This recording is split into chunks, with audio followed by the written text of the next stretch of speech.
Well, it's really nice to know that Clay Jensen's problem started before Hannah Baker.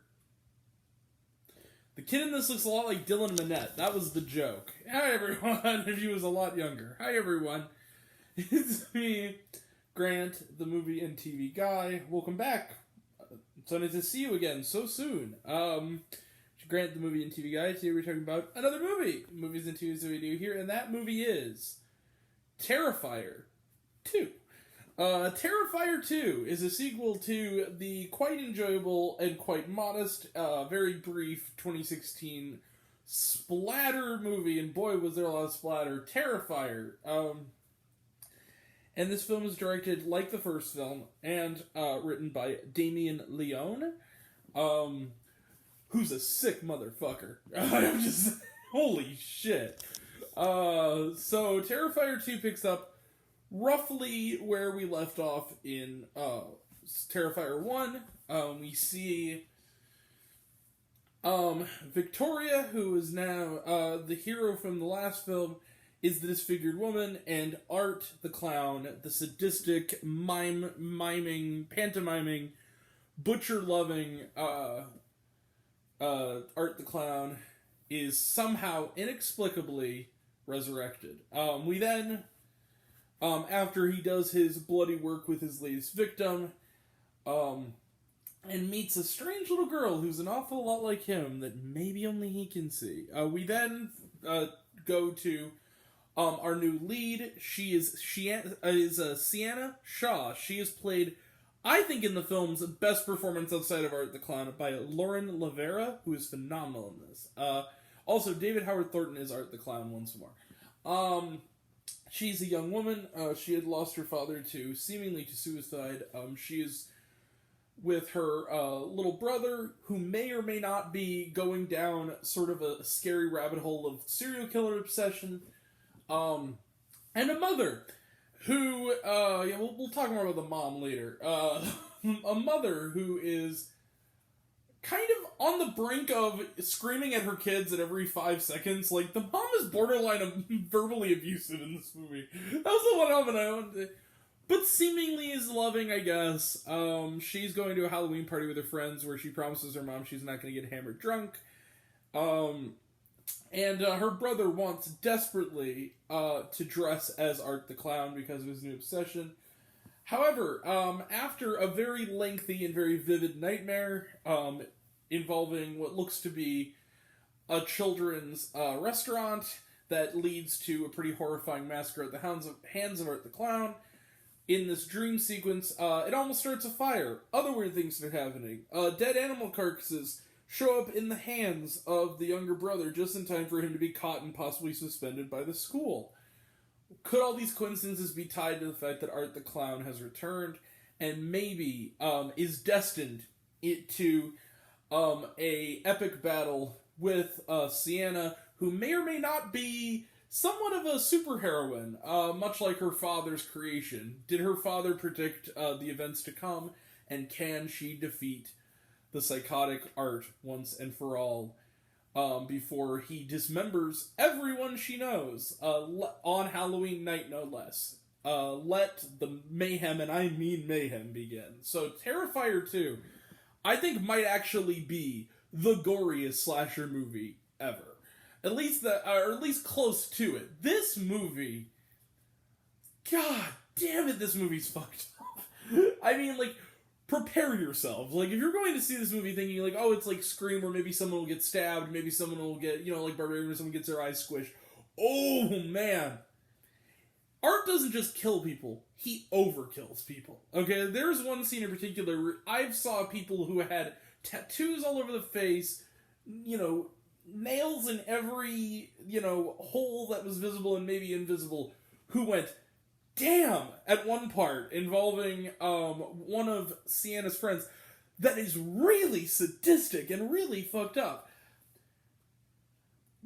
I kind of go back to, like, Roger Ebert's review of The Devil's Rejects, where I think he said it best, where this movie is gory, grotesque, disgusting, depraved, but it's also intensely entertaining, has a great leading lady, a great villain, and is the best bet probably for slasher movies this Halloween.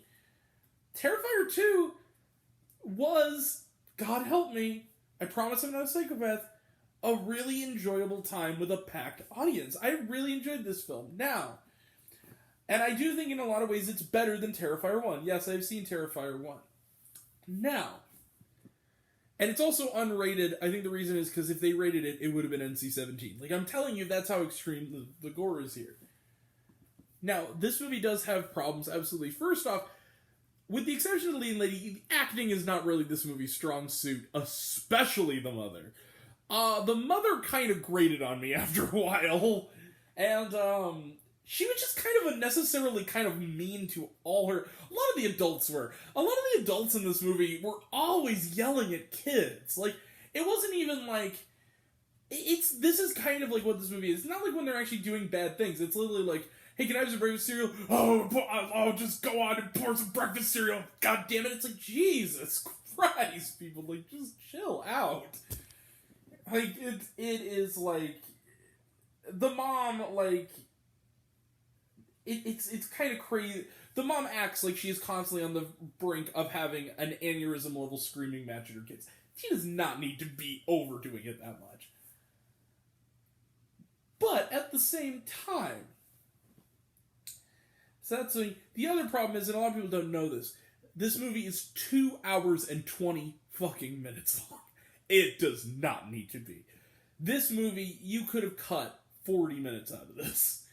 Easily. The first movie, like you said, is about 80 minutes long. It's in and out. This movie is almost an hour longer than the original. It does not need to be. And on top of that, it's even longer if you go to the theatrical screenings, because there's like a 15-minute almost behind the scenes after the credits. Now that's why I'm here so late. I went to a 7:30 show. We did not get out of there until 10:30. Like, that is how long this movie is when you see it in theaters. So this is definitely a movie where it's a late show kind of movie. And I understand that. I understand you want to go to a movie like this late at night. I get that. It's way too damn long. That being said, like I said, God help me. I'm not going to go all the way because they did have those big flaws, but I'm going to go pretty far, and I can't wait they're going to do a third one. They announced they're going to do a third one, and I'm in, and I'm going to give Terrifier 2, again, God help me, 4.5 out of 5 stars. 4.5 out of 5 stars, but for Terrifier 2, but wow, guys. Also, I really admire Leone's ability to shoot this like a 70s or 80s grindhouse film. He does a good job on the filmmaking side. Considering it's a low budget, it was at least partially funded by Indiegogo, and it's a low budget movie. But there's a lot of really good practical effects work in this, like really good makeup work in this, especially on the kills in this. But it's gnarly. I mean, literally, like, the dictionary of it is gnarly with a capital G. So, you know. And nobody spared it either. I mean, it's pretty... Also, you will not be able to get the Clown Cafe song out of your head after this movie. You'll know when you see it. So, Terrifier 2, 4.5 out of 5 stars. Let's close the book on it. Trailer trash. We did get trailers, so let's talk about it. We got one of the rarest of things. A trailer that's also kind of part of the movie in a way. I'll get to that. So, trailer trash. Let's start with trailers. Knock at the Cabin. We talked about this one before. This is a new M. Night Shyamalan film. Stupid Roku. Yeah, this is a new M. Night Shyamalan film. Looks good. Then again, it's M. Night Shyamalan. Go either way. Bones and All. This is the new film from Luca Guadagnino, and it's a love story about two people who fall in love. There's just one thing. They're cannibals. Yeah, they eat people, and that's what brings them together.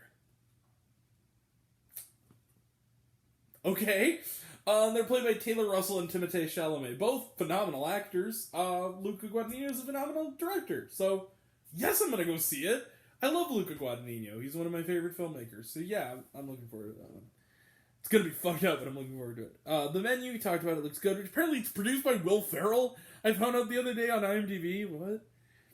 Looks good. Coming out right after my birthday. Looks like fun. Something in the Dirt. We talked about this. Looks really interesting. Pray for the Devil. This is a new trailer. It looks slightly better now, but it's going to be bad. Halloween Ends. We were seeing this next Thursday. I'm going to go see this with my buddy Austin in IMAX next Thursday night. So we cannot wait to talk about it. Hopefully it's better than the last one, even though I didn't hate the last one. And then this is the last one. This is the one that was part of the movie. So the thing ends. The trailers end. They do Nicole Kidman. Also, I wanted to point out, first off, the SNL parody of the Nicole Kidman thing is great. If you haven't seen it. Also, before that even started, during First Look, because the new season of Chucky started, and yes, I've seen the season premiere. It was great. They did a parody of the Nicole Kidman ad with Chucky, where Chucky's talking about, something like terror feels good in a place like that. That was very funny. But after they do, like, Nicole Kidman, Welcome to AMC, all that.